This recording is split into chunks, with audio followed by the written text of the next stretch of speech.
Om.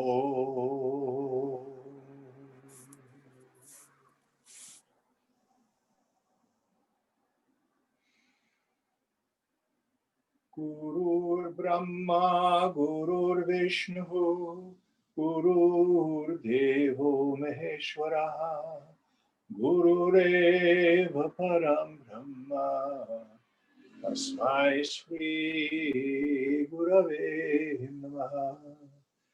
Chinmayam Vyapyat Sarvam, Trilokyam Sacharacharam, Tatpadam Darshikam Yena, Tasmai Shri Gurave Namaha.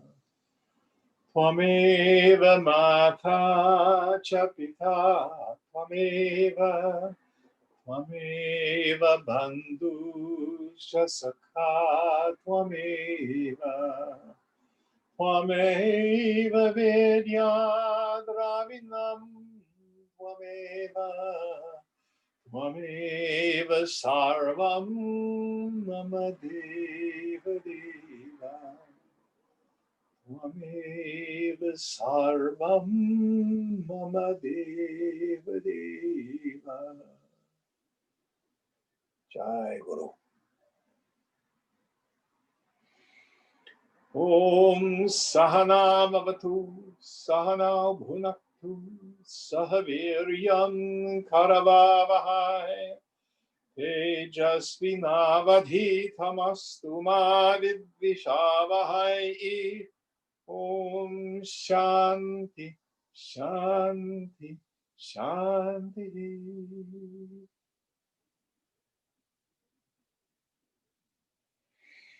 So we're in the second chapter, and we're just beginning to move into the topic of karma yoga, the yoga of action. And we've been introduced to some technical terms. The first one is swadharma. Dharma means the nature of something, the essence of something, without which it would not be the thing that it is. Swa means yourself. So the law of your own individual being, your vocation, vocare to call, your mission, your purpose, your fang in life. What are you here to do? That's your swadharma. The exoteric understanding is where it's in alignment with various castes, but we want to take a more nuanced view of it. So even though the self in each one of us is without form, without qualities, at the level of what we call our upadhis, our equipment, body, mind, our intellect, each one of us is unique. Just like a snowflake, every snowflake is nothing but water. But the crystalline structure of every snowflake is unique. So you can't try to be someone else. I'm sorry, they're taken. You can only be you at the level of being a human being. So what we want to do is strive for authenticity. In the LGBT community, we have the term coming out. When you tell the truth, you quit hiding, you quit trying to pretend and live up. So this is a cosmic coming out.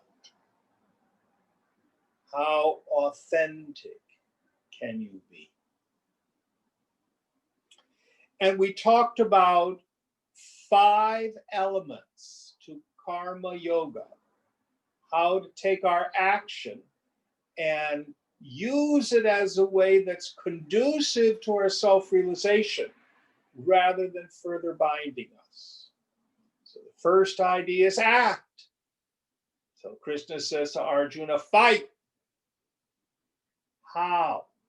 According to your swadharma, not somebody else's. So Arjuna is a kshatriya, he's a warrior. He's not going to be a monk in the forest. He's not built for it.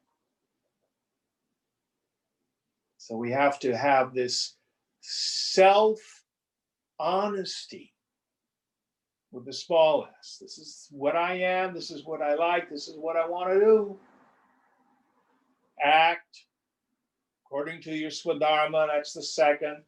The third is in the yajna spirit.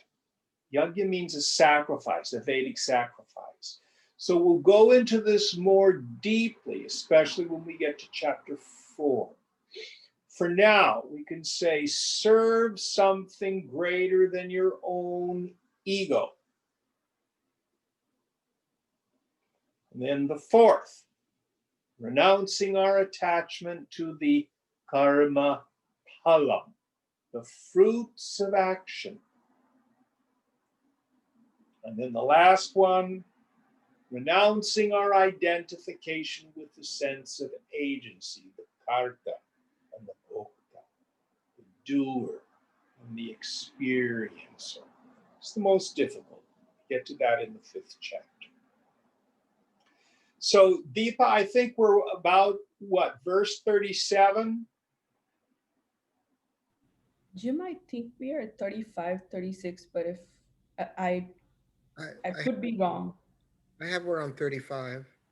35 is fine. I knew we were right around that area. So 35, please. So it's 2 verses together. Yes, please. Let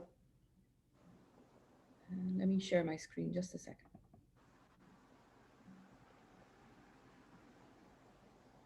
Bhayadrana purattam mam syante tvam maharatha yesham cha tvam bahumato bhutva yasyasi laghavam.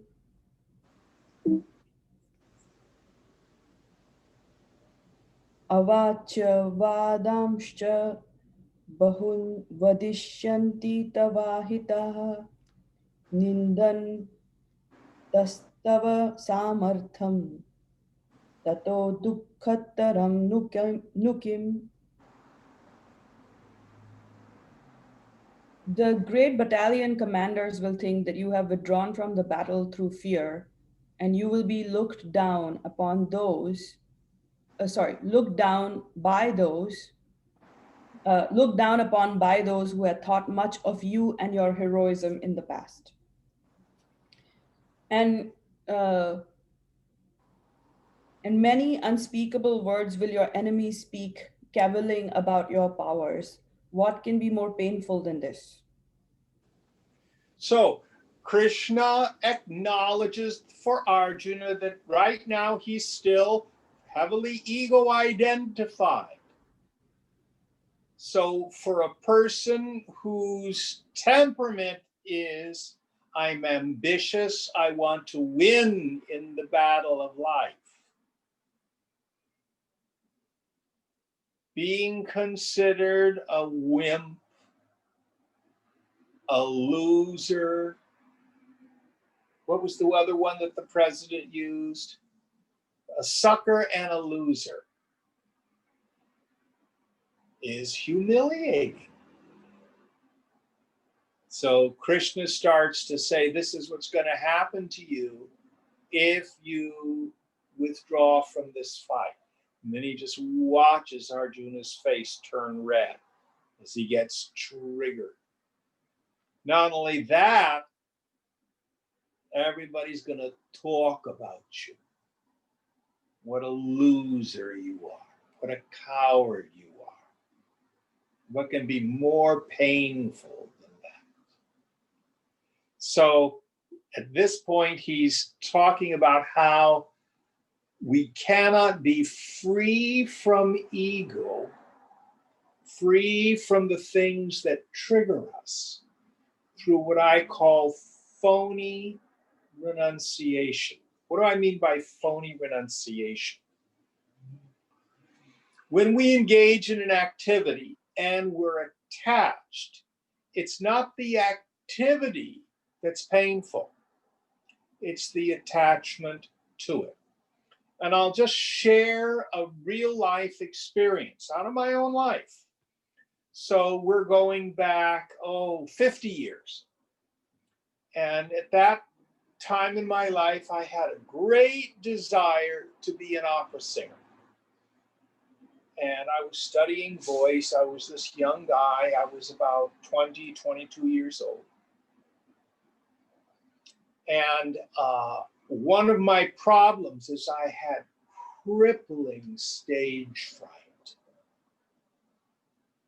I'd get up on stage and I'd sing and my knees would knock and I couldn't breathe. It was just painful. I was living in San Diego and there was a restaurant down there. I can't remember the name of this. It was a spaghetti restaurant.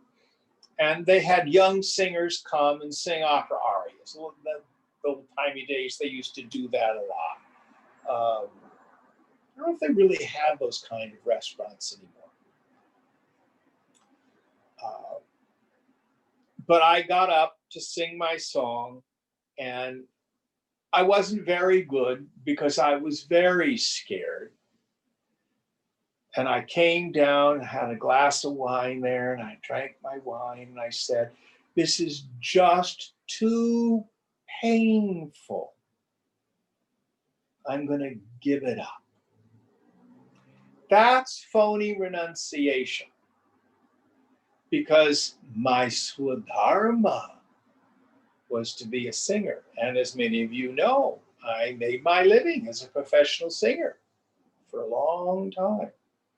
I had to get over that. So real renunciation for me was to learn to be able to sing, keep my attention on the music rather than on the fear or what other people thought of me or on the self-judgment, all that kind of stuff.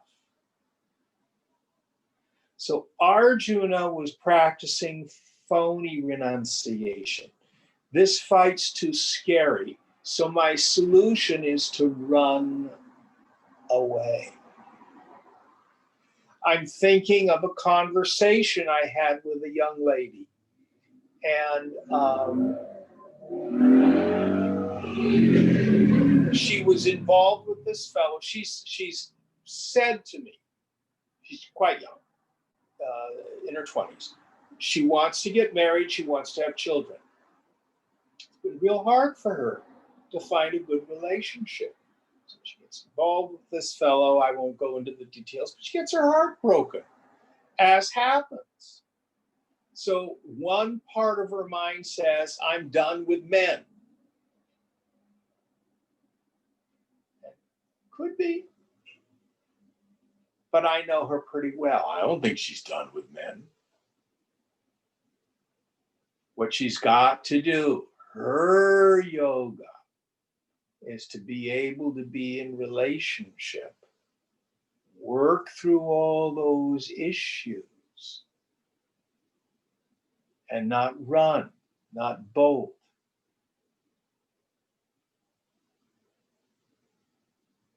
Any thoughts about this idea, about real renunciation and phony renunciation, or sour grapes renunciation? And here, Krishna is able to point it out to Arjuna, because he just starts poking at the ego stuff.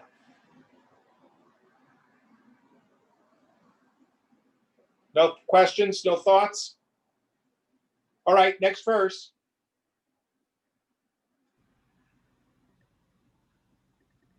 You're on verse 37. Hato va prapsyasi swargam jitva va bhokshase mahim tasmaduttishta kaunteya yuddhaya krita nishchaya. Slain you will obtain heaven, victorious you will enjoy the earth. Therefore stand up, O son of Kunti, determined to fight. Yes. So here, what Krishna is moving us into is to get over our fear of failure. One of my favorite slogans is, anything worth doing is worth doing badly. What? Meaning, if it's really important to us and it's really hard and we've never done it before, of course we're not going to do it very well the first time.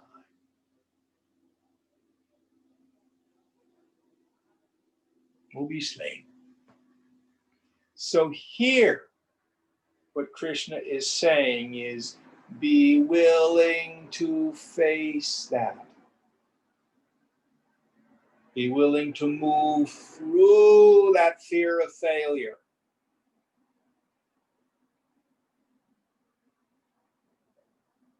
Now, if we could do it well, whoopee, we get glory. But if we fail, actually, in many ways, we learn more about something when we can be willing to do something poorly until we learn to do it well. Now, the exoteric understanding is this, is because he's a Kshatriya, if he goes and fights a righteous war and he gets killed, he'll go to Swarga, heaven. If he wins, he gets to get all the glory of being the victorious general. The deeper meaning is, even when we fail,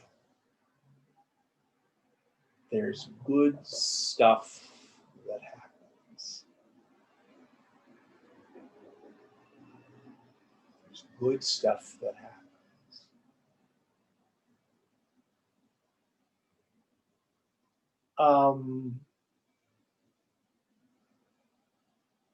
I was talking with someone else about a business project, whether or not they should try something or not. And my advice was, well, if you ask, it's yes or no. If you don't ask, it's no. What have you got to lose? But our fear says, oh, I'm afraid of being rejected. I'm afraid of failing.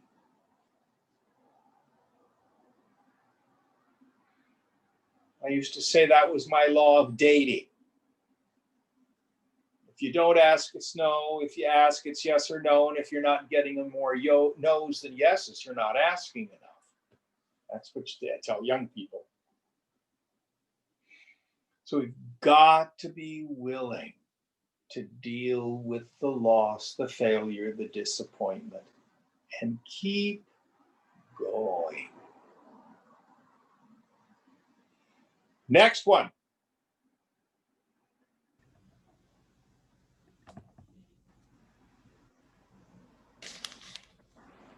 Sukha dukhe same kritva labha labho jaya jayo tato yuddhaya yujyasva nevam papam vapsyasi. Having made pleasure and pain, gain and loss, victory and defeat the same, engage in battle for the sake of battle, thus you shall not incur sin. So now he's beginning to introduce us to this idea of sama drishta, which means equality of vision. And he, for much of this, of the entire Gita, he will present us with what we call the dvandvas. Dvi means two in Sanskrit.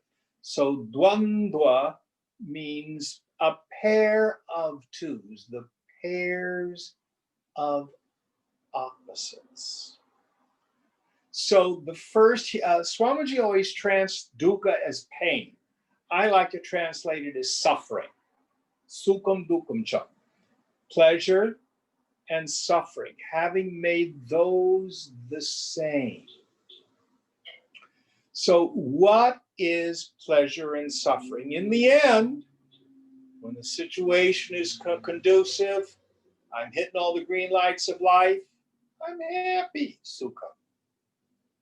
When the situation is non-conducive, I don't get what I want, my expectation isn't met,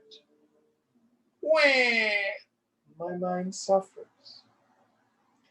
It's an incredibly mechanical process. It's not wrong that my mind does that. But what we want to understand is that sukham dukkam cha, pleasure and suffering, are the same thing. So if you have a coin, let's say you have a nickel, one side is heads, the other side is tails. You don't get a nickel with two heads or two tails. Or you don't get a nickel without tails, heads only. Doesn't happen. If you have the nickel, you've got heads and tails. If you invest your happiness in the world, you will get sukham dukkam cha. They're just flip side of the same thing. Why? Let's look at all the possibilities. If you get what you want, your mind's happy. But then there's always the law of diminishing return. First piece of chocolate is wonderful. The 10th chocolate, whoa. Go through any part of life. First glass of wine, oh, that feels nice. You drink the whole bottle, whoa.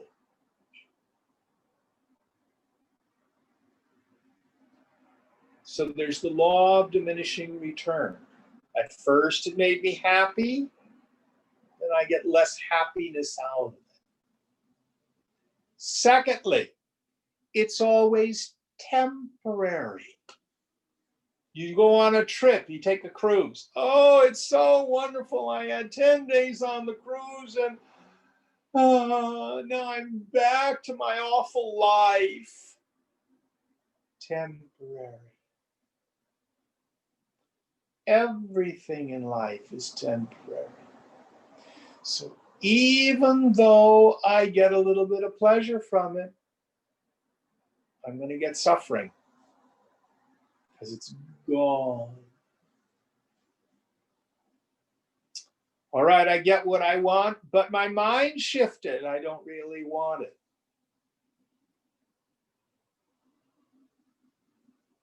My desire has changed.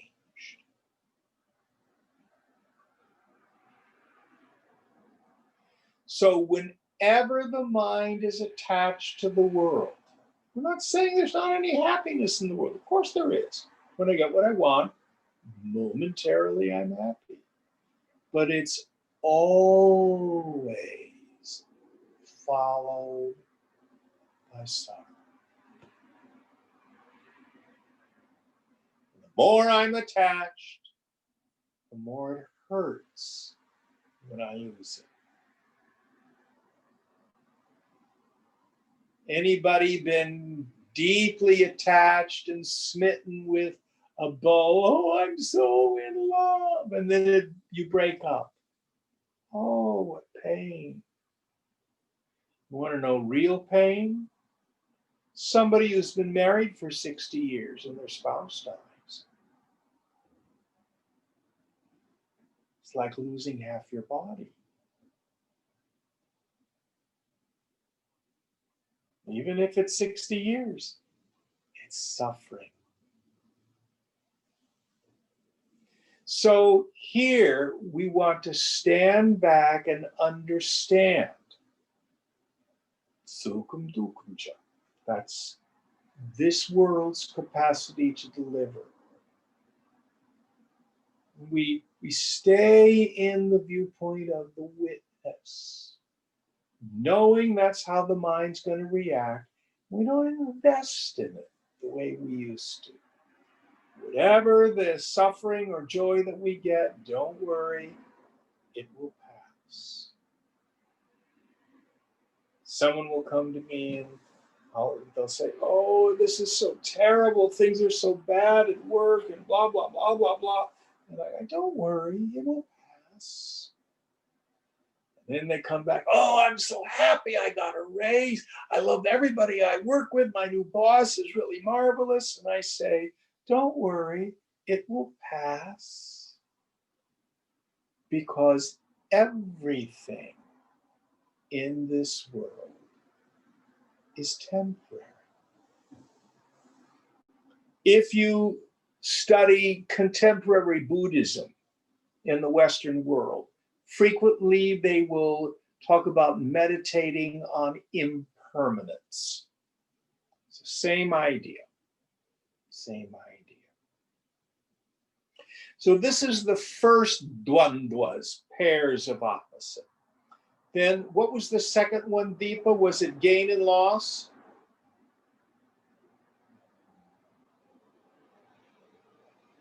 Sorry, I was on mute. It's pleasure and pain, gain and loss. What's the Sanskrit they use for gain and loss? Can you see it? Yeah. Same. Labha, labho. Yeah, it's lab. Lab is profit. Labha, alabha. Yeah. So gain and loss. So the same thing that happens when I acquire something and it makes me happy. Oh, flip side, you're going to lose it. You get the brand new car. What happens the first time you get a parking lot fender bender? You come out to get your car at the store and somebody's banged your door or keyed your door. Always happens. You get the new blouse or shirt and you spill something on it that stains. Always the truth of this world. Things come and they go. Some people will say everything is a gift from God.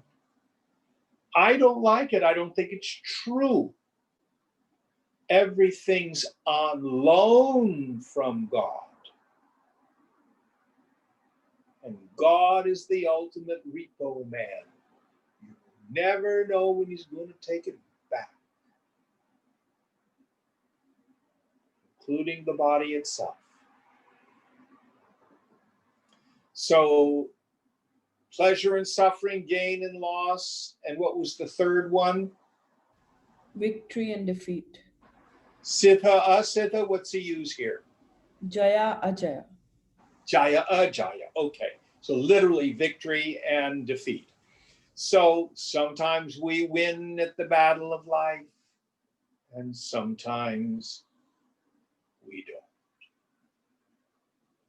So the yogi wants to stay in the position of what we call Sakshi Bhava, the uninvolved witness. Watch the movie.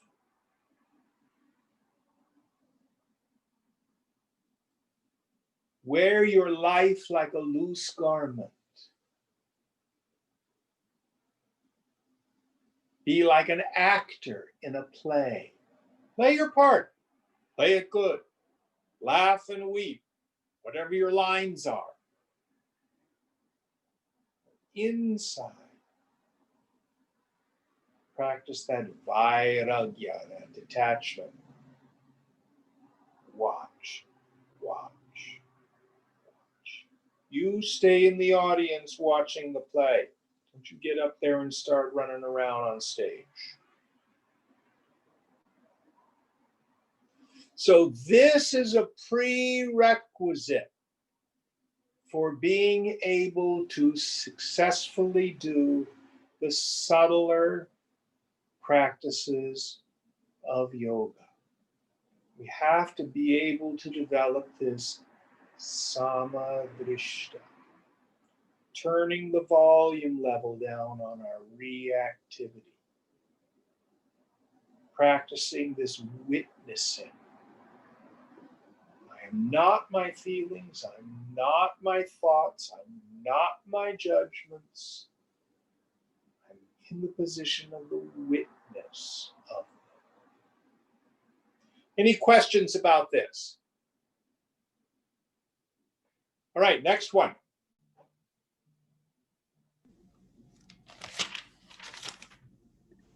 This is verse 39. Esha te bihita sankhye buddhir yoga gat tvimam shrunu buddhya yukto yaya partha karma bandha prahasyasi. This which has been taught to thee is wisdom concerning Sankhya. Now listen to the wisdom concerning yoga, having known which, O Partha, you shall cast off the bonds of action. So this wisdom, this buddhi yoga, he says, is the truth about Sankhya, knowledge. Now he's going to teach about yoga. Here he means karma yoga. So we've had all this teaching about the self being birthless and changeless and deathless. Remember all that teaching about spiritual anthropology. It is the body that is born, grows, matures, gets sick and dies. It's the subtle body that moves from incarnation to incarnation. But the self in me, I, is birthless, changeless, deathless. That's the Buddhi Yoga. That's the Sankhya Yoga. Now, he's going to talk to us about Karma Yoga, action. So now he's going to give us, again, brief ideas about action, Karma Yoga, which he'll flesh out in chapters 3, 4, and 5. So let's see what Krishna says about them here in the second chapter. Going on.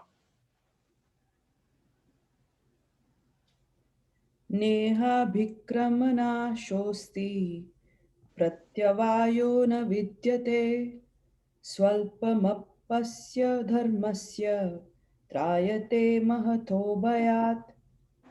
In this there is no loss of effort, nor is there any harm or production of contrary results. Even a little of this knowledge, even a little practice of the yoga, protects one from the great fear.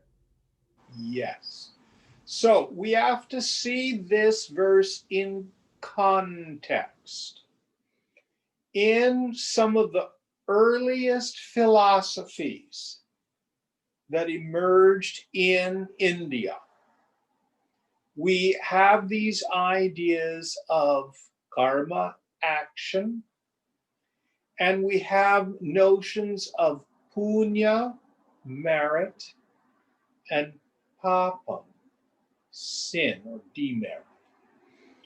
Many of these schools had ideas that what you want to do is accrue merit by doing meritorious actions. This would impel you into a better life and eventually impel you into non-physical realms, heaven realms, which we call swarga. If, on the other hand, you do evil actions, you're a jerk, you're dishonest, you hurt people, and you're ritually impure, you accrue sins, the word Swamiji will use. I don't like to use that because there's too much stuff that comes from Judeo-Christian idea of that. But demerits. This means you come back in a lower incarnation, or you go into one of the the lower worlds, an animal world, or you come back as a vegetable, or one of the hell realms. So much of sacrifice and ritual in early Hindu practice, yajna, sacrifice, puja, ritual, had to do with the expiation of sin, getting rid of the papam, and the accrual of punya, merit. And even today, there's a lot of that. People say, oh, I need to die on the banks of the Ganges. Why? Oh, good punya. That means I get liberated, if I die on the banks of the Ganges.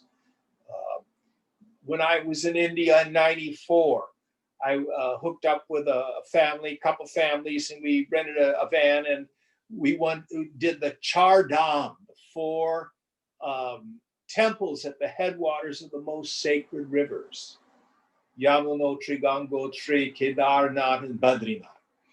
It's marvelous. But the idea is, if you go to all 4 of these, you accrue great merit, punya. See, I'm a very sinful guy. So I bathed a lot in Holy Mother Ganga. Even up in Gangotri, when there was snow still on the ground and there's rushing river, you had to hold on to a chain because it would wash you away as you went into ice cold water. But, vulgar man with a lot of papam, I needed to purify myself. That's the idea, you see. So, what the doubt here is, oh my God, if I go fight this battle, if I act in the world, will I accrue bad karma? And people with a misunderstanding of action tend to want to withdraw from activity. I remember there was a fellow who came to class for a very short period of time. And he wanted to act as little as possible in the world because he didn't want to create more karma. So he worked as little as possible. He lived at home with his grandmother, had pretty much a very shut down life, because he was afraid that if he went out there in the world and, God forbid, he was truthful about his desires and acted on them, he was afraid of the karma. So what we want to understand is you don't get free from the repercussions of action by refraining from action. Doesn't work that way. If you follow that teaching to its logical conclusion, everybody would be a hermit living in a cave, eating as little as possible. God forbid I do an action, because there's going to be karmic reactions. And that is not the teaching of the Gita. It's not even good yoga teaching in any of the various schools. There are any thoughts about this? Because it's a common misnomer that somehow freedom can be achieved through inaction. Oh, I'm not supposed to have any desire, so I'm not going to do anything. Doesn't work. So here Krishna says, I'm going to teach you how to act in a way that does lessen your sinfulness, your papam. It's not productive of any negative effects.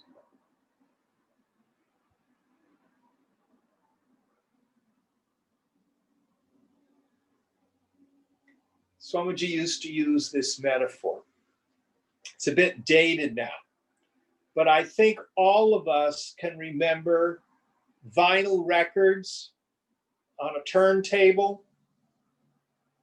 So if the record is spinning, but the needle and the arm is not touching the record, it can spin all at once and no sound comes out.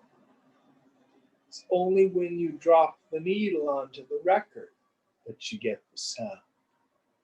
Likewise, our actions are like that vinyl record spinning. Produces no karma, no bad vasanas, unless the needle of egoism is engaged.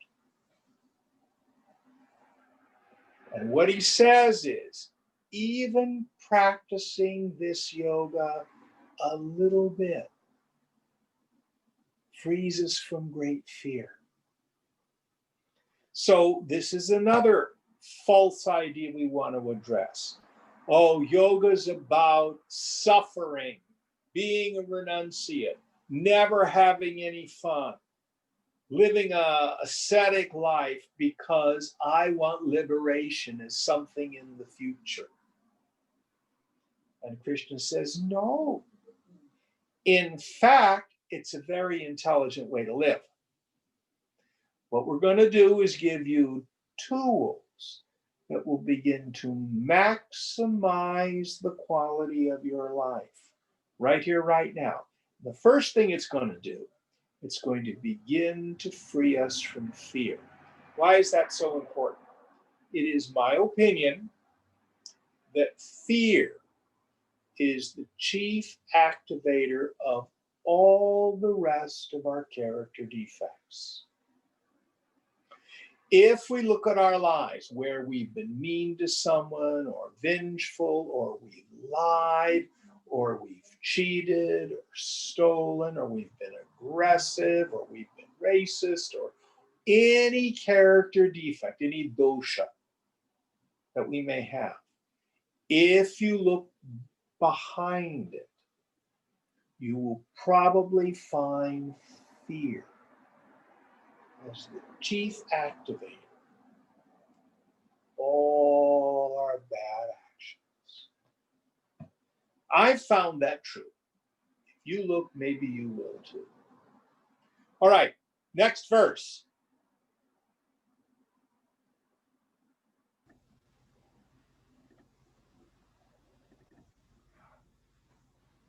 Vyavasayatmika buddhir ekeha kuru nandana bahushakha yanantascha buddhayo vyavasayinam. Here, O joy of the Kurus, Kuru Nandana, there is but a single pointed determination. Many branched and endless are the thoughts of the irresolute. So here what he's talking about is one of the chief things that the yoga of the Bhagavad Gita is going to teach us. If we go back to the first chapter, Swamiji used to talk about what the diagnosis was. We call this the yoga of Arjuna grief. He used to call it the disintegrated personality. And it looks like this. We are impelled into action by the force of our nature, prakriti, by the force of our vasanas. For those of you who may not know this word, it's an impression left in the unconscious as the result of previously performed egoistic actions. Makes us want to repeat things. That's the origin of why I do what I do, why I like what I like. So that's the direction the horse is going. But in the mind, if I'm caught up in fear, if I'm caught up in attachment, if I'm caught up in resentment, etc., my mind is not aligned with my actions. Then if doubt comes in at the level of the intellect, is this right? Is this wrong? Is this what I'm supposed to be doing or not? Then that's a third pull on us. The end result is paralysis. So what Gita is doing, act, O Arjuna, you're Kshatriya, there's nothing more glorious than a righteous war. Go for it, dude. And yeah, I know you're all worried about whether or not you're going to win or lose, or you're going to have to fight your cousins and grandfather and guru. We're going to work with that so you can get your mind in alignment with your action. Then the doubt, is this the right thing? Should I go off into the forest? Is this going to destroy the family? Are the ancestors not going to get the rice balls? That's to that. We're going to get rid of the doubt. So the body, mind, and intellect are all moving in the same direction at the same time. This makes a person master of this world and beyond.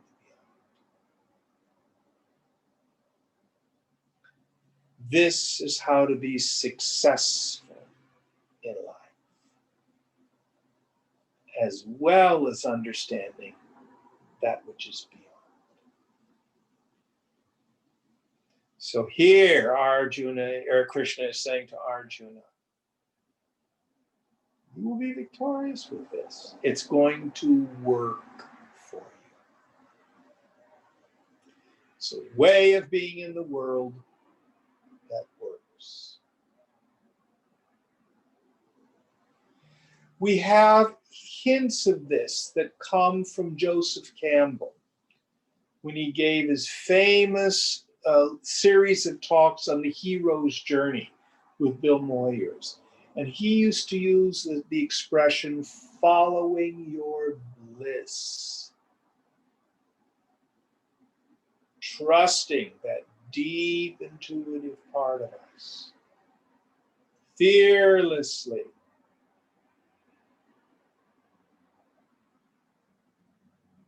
Same idea.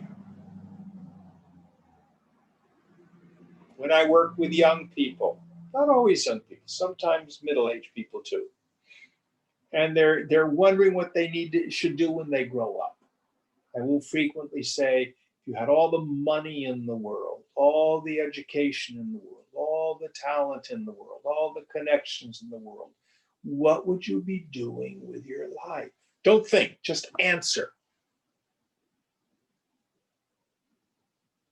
When you take away all that limitation, then we begin to hear what the Swadharma is. What the Swadharma is. That's something we can work with. All right, next one.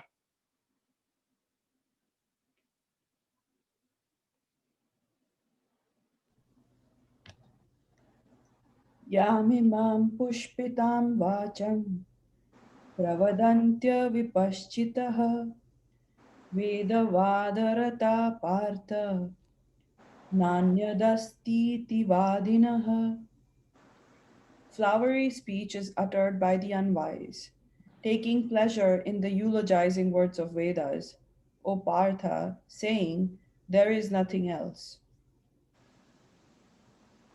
So now he's pushing back on those schools of philosophy that say that the ritualistic portion of the Vedas, that dimension of Hinduism, is all that there is. Now, we have to understand a frame. For Indians, this is not problematic. For Westerners, we need to look at it. So in the West, in our Semitic religions, that's Judaism, Christianity, and Islam, The idea is God is out there, God is eternal. What we need to do is be attuned to and attentive to God's will. In ancient Vedic religion, and also in early Roman and Greek practice, there was a different way of understanding gods.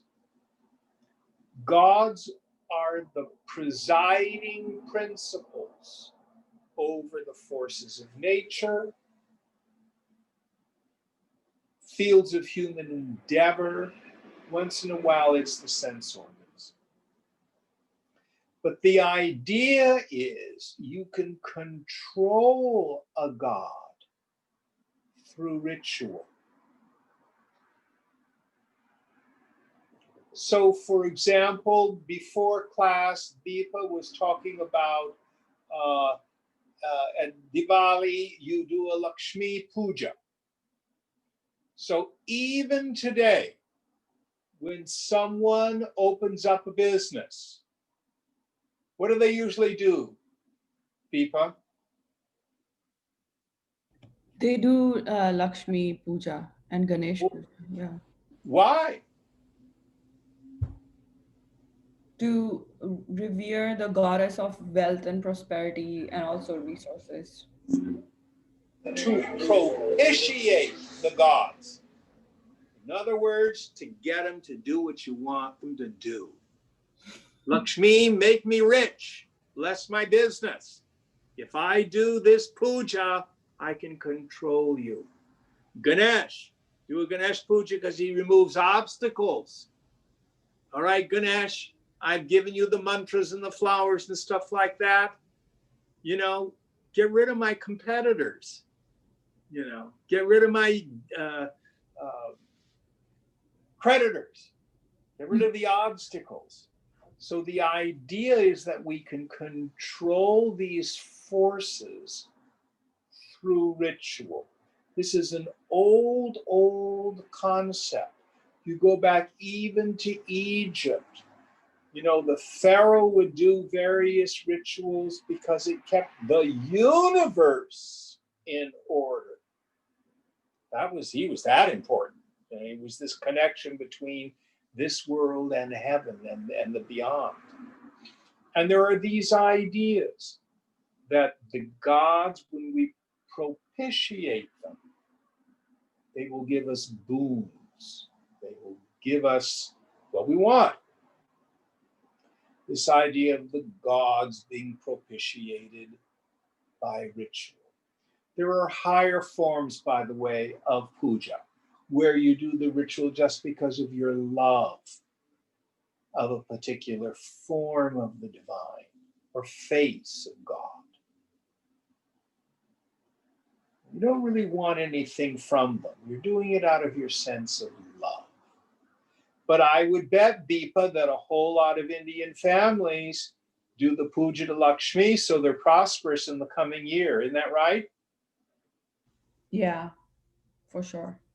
Yeah. If I do the puja, she'll bless us. We control the god through ritual. Let's see. Now, in other times, even older ones, you control the gods through sacrifice. Let me kill some poor animal and burn it, because God likes the smoke. You know, it gets him high, so it'll give me what I want. These were ideas that ancients had all over the world. So what Krishna is saying here is those people who are chanting mantras to propitiate gods, what they're going to get out of it is wealth. And by wealth, we mean stuff. Nothing wrong with stuff. We have modern day forms of this. We call it the new age or new thought stuff. Do you know, or maybe you have done it yourself, done affirmations or built a treasure map where you put all the things you want on a piece of poster board, or write things down and put them in your God box that you want. We hear about all this sorts of stuff, the power of mind. And to some degree, this stuff works. That's a whole other part of yoga we'll go into. But it doesn't deal with a very deeply rooted belief that's found in an ignorance, which is getting what I want will make me happy. So somebody wants a Cadillac because they think the Cadillac will make them happy. They can work really hard and save their money and go buy a Cadillac. Or you could do a Lakshmi Puja to get a Cadillac. Or you could do Louise Hay affirmations to get your Cadillac.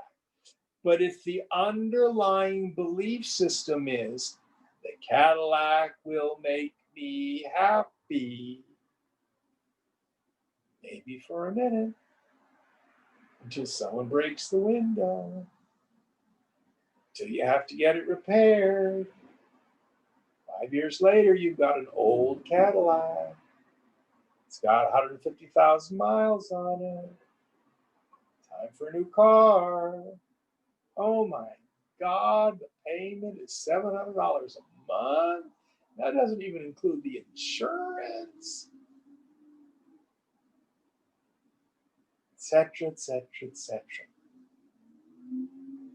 So Krishna here is saying, I have a deeper treasure, a pearl of great price.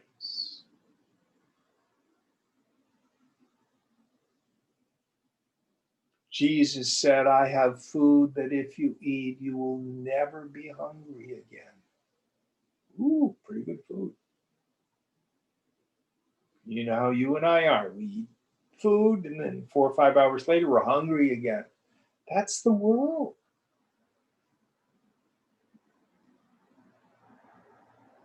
So Krishna is saying, I'm going to give you something that really satisfies, that's different than worldly wealth. Those people who do the mantras and do the pujas, nothing wrong with that.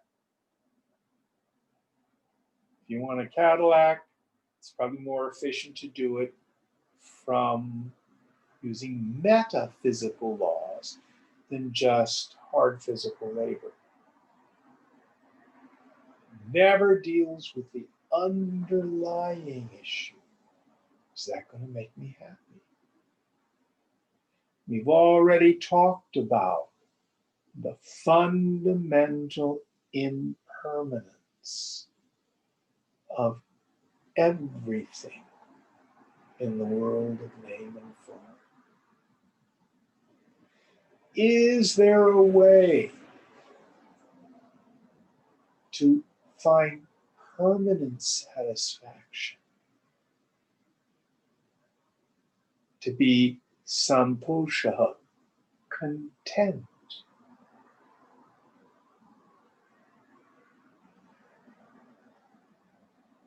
At peace, shanti.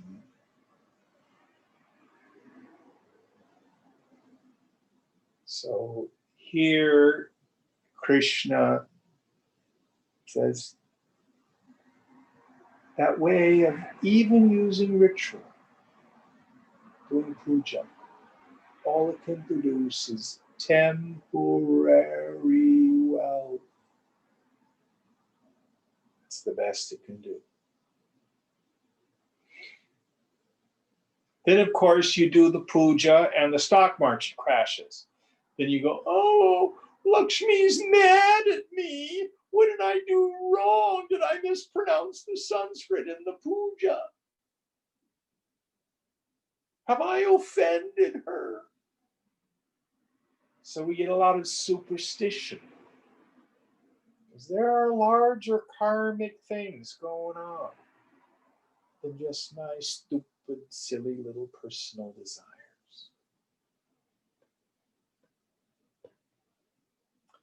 All right, what number are we on, Deepa?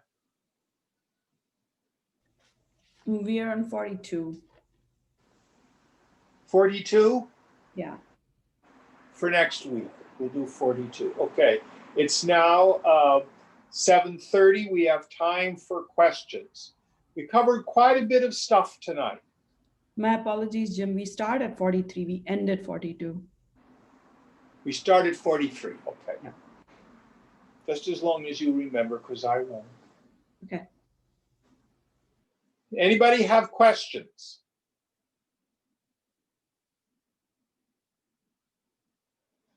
Mark 2.0. Is this all new stuff for you? Do you have questions?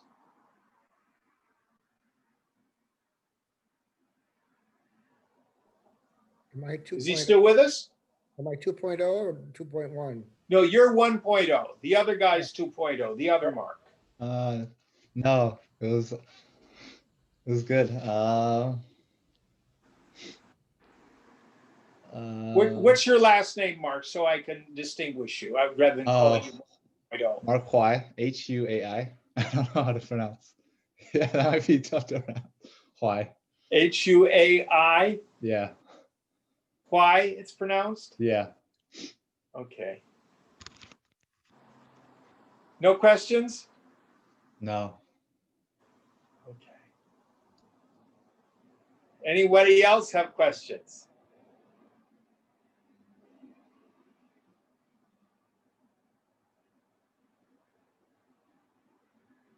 Take a look at our tendency towards sour grapes or phony renunciation, where we're not honest about what our heart's deepest desires are. And of course, we're going to get this question. Now, wait a minute. Are you telling me to renounce my desires? Or are you telling me to go for my desires? I'm confused. Don't worry, Arjuna is confused about it too. And we're going to get that. We're going to get that tension. What we're ultimately going to deal with is these are practices to be done sequentially. The theory is this: when the heart is filled with a lot of desire, the deeper flights of meditation are very difficult. They're very difficult. So we've got to engage in the world in a way that actually reduces the desires, that doesn't suppress them. Suppressing desire never works. They'll come out at a future time, and if we've been doing it for too long, they'll come out sideways and bent. They damage not only our own psyche, but you may hurt somebody else. The news is filled with Catholic priests who have been inappropriate with underage youngsters because they have not really dealt with their own sexuality. And they've suppressed it. And they have too much whiskey and out it comes sideways. They do things that they deeply regret in the end. Happens all the time.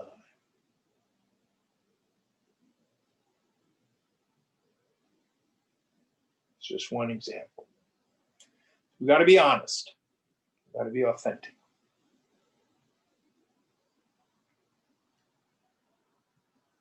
No questions tonight? Could you Go ahead. Could you comment on the three other yogas? Like our Jnana Yoga, Raja Yoga? Well, actually, every single chapter of Gita is titled The Yoga of blah, blah, blah. So there are 18 yogas in this particular work, but there are 4 that we tend to traditionally talk about. And I think that's what you're referring to. The 4 are all valid, and they have to do with the various temperaments of the aspirant. We've been talking a lot about karma yoga. This is the practice that works best for people who essentially contact the world through their body, who are active people, who are called to do stuff in the world. So how can you act in a world in the way where you come home to God? Bhakti yoga is the yoga of devotion. It's for people who basically contact the world through their emotional nature. How to love God until you disappear. Very valid. Raja Yoga is the path for people who are interested in power. Oh, I'm not interested in power. I just want to be able to levitate, you know. So it's provides a methodology for people to acquire what we call siddhis, or powers. Many people on the surface are attracted to it until they realize that it's got the heaviest price tag. You pretty much have to make it a full-time job and be a celibate to be able to acquire those mental powers. So many people, they'll do a little bit of it. People who go take a yoga class where you do asana and pranayama, those are parts of this third path, the path of Raja Yoga. The fourth path we call Jnana Yoga. Jnana Yoga is a non-intellectual path for intellectuals. It's the path that's designed for people who contact the world through the rational discursive mind. So what we're going to do is teach you a way of thinking that gets you out of your thinking. All 4 of the paths are valid. Each one of them has its great gurus and great commentators, all of whom basically say, my yoga is better than the others. But in fact, they're all valid. Many of us, in fact, practice what's called an integral yoga. You're not exclusively emotional or active or intellectual. You combine things. So, for example, when Swamiji first went up to the Shivananda ashram in Rishikesh, it is the Yoga Vedanta Society. So they have a school where they teach Raja Yoga, but then they also teach the Vedanta. They teach. So it's an integral yoga. Was that helpful, Mark? Yeah, thank you. Our tradition is that fourth way, the Jnana Yoga, which is what we call a Shabda Pramana. Shabda means sound or words. It's a means of knowledge through discourse, through words. So what we basically do by breaking open the scriptures, it's a little bit different on Zoom than it is in person. But the idea is we basically tune you up and put you in a state where you're experiencing yourself. And we tell you what you're experiencing while you're experiencing it. That's the methodology of the transmission, Jnana Yoga. Of course, those of us in the Advaita Vedanta is a Jnana Yoga tradition. Will say, of course, this is the most direct path. But then the Bhaktis say, of course, Bhakti is supreme.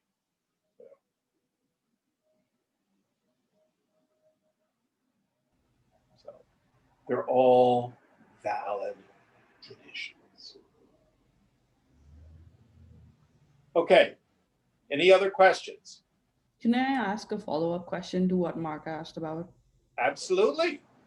How would you define Raja Yoga? Oh, Raja Yoga, as it's been set forward by Patanjali, the 8 limbs. So first is yamas and niyamas, behavioral do's and don'ts. It starts with ethical behavior. Don't lie, don't cheat, don't steal. Do be generous, do be kind, do practice non-injury, etc. Third limb is asana. So what we want to do is start dealing with the tensions in the body and the nervousness and the stored trauma in our muscle tissue. So doing asana is kind of like doing deep tissue massage on your own body, yourself. And it also begins to work on your nervous system, which is important. The next step is called pranayama. It's not breath control. It's control of the prana, which is the vital energy, through control of the breath. Again, this has to do with being able to tune up the nervous system. It also begins to do things like awaken the nervous centers, centers in the body, what we call the chakras. And helps to quieten the mind, pranayama. Next step is called pratyahara, which means sense withdrawal. So the image that's frequently used is like a tortoise with its 5 limbs. Its arms and legs and head can withdraw itself into its shell. In meditation, the yogi needs to learn to withdraw their 5 senses inside, so they're not disturbed or distracted by the externals. The other term that you'll find in other scriptures for this is called uparati. That's the term Shankara will use, sense withdrawal. Yama, niyama, asana, pranayama, pratyahara, dharana. Dharana means concentration. You practice learning to bring the mind to a single point. So, for example, if your Ishtadevata is Ganesh, you can have the form of Lord Ganesh in your mind and you try to visualize it and see it perfectly as it is. Or it can be Lord Shiva or Krishna. It doesn't matter what it is. Or you may have something like a mantra, where all day long you're working as your mind is disturbed, you bring it back to your mantra. Om Namah Shivaya, Om Namah Shivaya, Om Namah Shivaya. Or you can do things like when you're sitting in your meditation seat, you can have a candle, and all you do is stare at the candle until your mind becomes absolutely single pointed. Dharana then matures into dhyana. Dhyana means meditation. So here we start the practice of self inquiry. This is the place where Raja Yoga and the Vedanta join. Koham, who am I? I am not the body. I am not the prana. I'm not the mind. I'm not the intellect. Who am I? What is my essential nature? This is called dhyana. And it matures in what we call samadhi, when the mind comes to an absolute stop.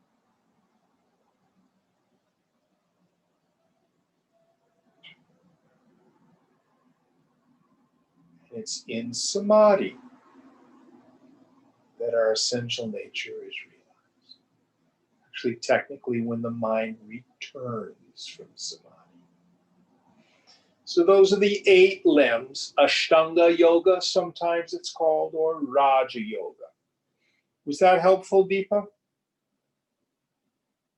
Yeah, because I've only known those 8 as Ashtanga yoga, but not as Raj yoga. So I was They're the confused. same. Okay. They're the same. There's a very accessible explanation of them that Swami Vivekananda did. It's a little brown book called Raja Yoga, where he goes through them. But Ashtanga Yoga, which merely means 8 limbs. Right. Ashta means 8. So Ashtanga Yoga and Raja Yoga are the same. Now, there are all sorts of sub-schools in it. So back in the 70s, when I was real keen on all this stuff, there was a dude named Yogi Bhajan, and he was teaching Kundalini Yoga. So we were all keen on doing all this huffing and puffing and people getting whacked out and stuff like that. So that was an offshoot of the same Raja Yoga kind of techniques. So there are subsidiary schools. Kriya Yoga is a sub-school of Raja Yoga. You know, you're doing visualization exercises, dealing with the breath, all that kind of stuff. Does that make it a little clearer? Yeah. Yeah. All right, any other questions? Okay, we'll meditate until 8 o'clock. Thank you.